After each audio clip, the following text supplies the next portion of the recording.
Hey, Bruce, thank you. We have team coverage across our state. Let's head to New Haven, where we find Channel 3 New Haven Bureau Chief Matt McFarland along Long Wharf Drive. Matt?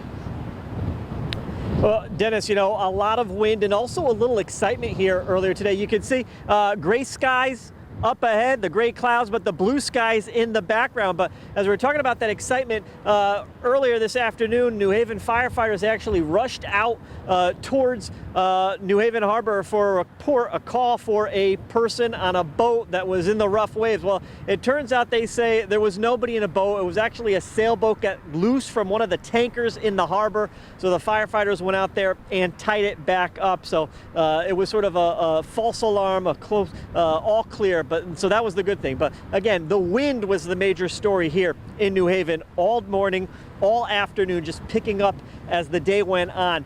We saw down trees, down limbs here. United Illuminating, which covers the New Haven area, more than 118,000 customers without power here in New Haven. 11,600 customers, they are in the dark. But again, very windy.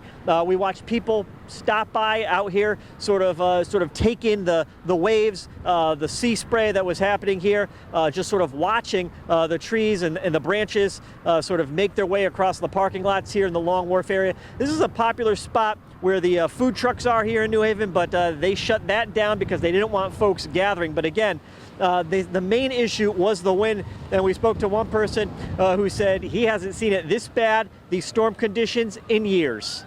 I mean, it's incredible. I'm driving this truck and it's just pushing me all over the road. But I decided to just stop and get some pictures. The wind is penetrating your face. I mean, it's really hitting your face almost like pellets.